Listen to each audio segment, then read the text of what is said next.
Sinasabi na bakit ikaw yung sinisisi? Eh, ikaw yung pinagsanlaan ng ATM at sinala mo rin sa iba, tama ba? Opo. Bakit mo ginawa yun? Eh, ang tagal na sa akin ng ATM mo eh. Gaano nakatagal? Ba, February, March, April, isinulong ko na sa iba. So, pwede ba yun? Pwede ba yun na pag nagtagal sa'yo yung ATM, ginagawa ba talagang isanla din sa iba? Hindi ko po alam sa kanya, ma'am. Opo, ma'am. Pwede yun? po yun, ma'am. Para sa akin na. Kasi, ma'am, di naman po pwedeng matingga sa akin yung ATM. Kasi wala rin naman ako, ma'am eh. Nagkataon kailangan ko na rin ng pera eh. Alam mo yun na 1 month lang ang usapan natin. Pero kahit pa nga, Bel, kahit pa nga na 1 month lang, sana sinabihan mo ako. Nung tutubusin ko na, wala na yung ATM, anong gagawin ko? Hoy! Asa na yung ATM ko? Sandali.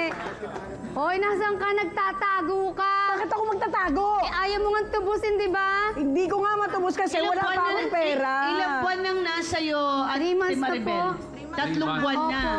Hinanap mo ba siya after ng 1 month na usapan ninyo? Opo, hinanap ko yan. Ano nangyari? Ala, naging balayan. Babae na yan. Diyan yan magaling eh, magtago. Ma'am, magtatago ba ako na aking gamit yun, aking ATM yun? Ipagpalagay na ma'am na wala ako nung pumunta siya sa bahay namin. Ilang beses kang pumunta sa bahay ni? Marami na rin po, kada buwan-buwan yata. Sa isang buwan eh, meron 3 beses ako nandoon eh. Mama Carla, sandali nalilito ako.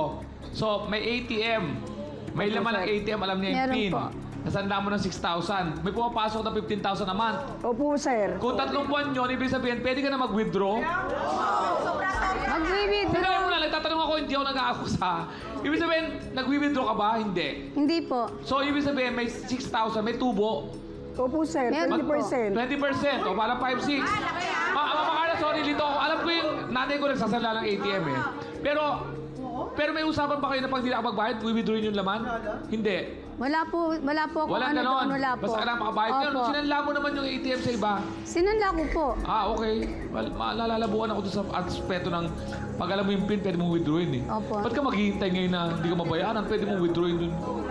Collateral lang. Hindi, pero collateral lang yon. Pero na-withdraw mo yung pera. Hindi po. Hindi ko yung pinakakialaman yun. So, Kaya nandun siyang pa rin. inaantay ko eh. So, nandoon pa rin yung pera nung chinek Hindi ko mo.